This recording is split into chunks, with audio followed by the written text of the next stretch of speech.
केदारनाथ 17 जून 2013 सुबह लगभग 6:40 बजे।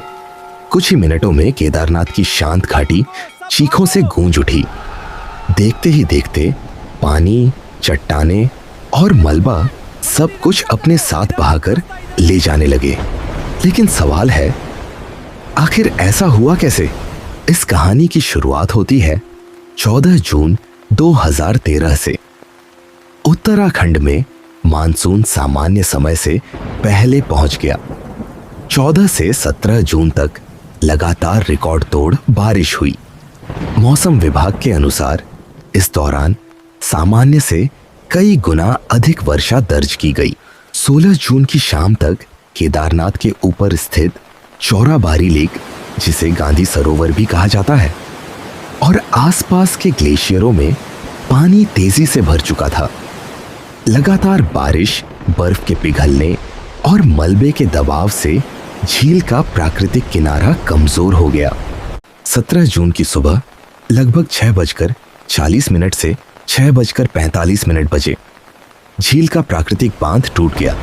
लाखों लीटर पानी, विशाल चट्टाने और भारी मलबा तेज रफ्तार से नीचे की ओर बह निकले।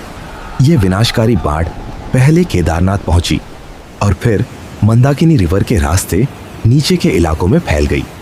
केदारनाथ में मंदिर के चारों ओर बने होटल, धर्मशालाएं, दुकानें और घर कुछ ही मिनटों में तबाह हो गए।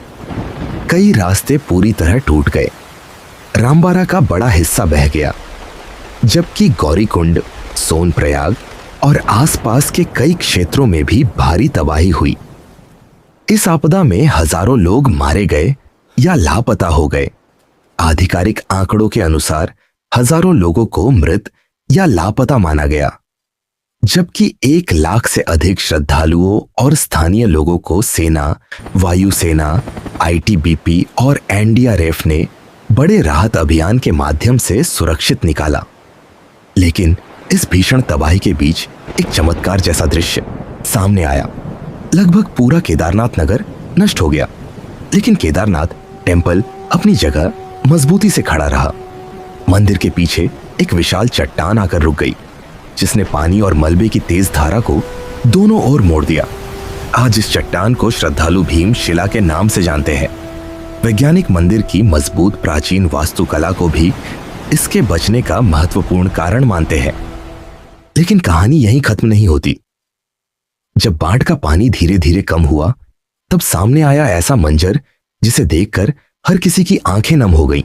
जहां कभी श्रद्धालुओं की भीड़, दुकानों की चहल पहल और घंटियों की आवाज गूंजती थी, वहां अब केवल मलबा, टूटी हुई इमारतें और गहरी खामोशी थी।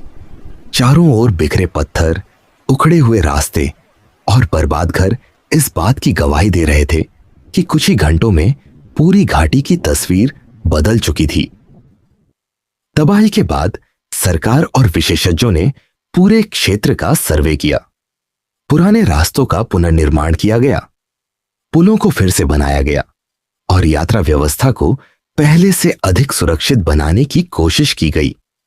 मौसम की निगरानी, पंजीकरण प्रणाली और आपदा प्रबंधन में भी कई सुधार किए गए।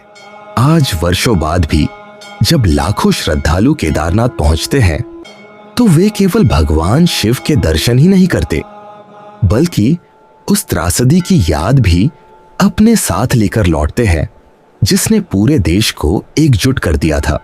2013 की केदारनाथ आपदा हमें यह सिखाती है कि प्रकृति की शक्ति के सामने मनुष्य कितना छोटा है।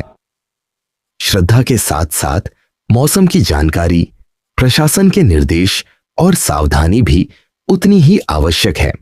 अगर इस कहानी से आपको कुछ सीख मिली हो, तो इसे अपने परिवार और दोस्तों के साथ जरूर साझा करें, ताकि हर यात्री सुरक्षित यात्रा कर सके। खामोश है ये वादियाँ, कुछ नाम हवाओं में है, जो लौट के घर आ ना सके, वो आज भी दुआओं में है। पत्थर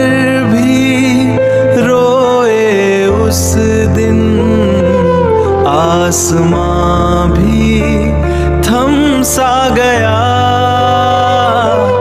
भोले तेरे दर पर आकर हर दिल बस ये कह गया,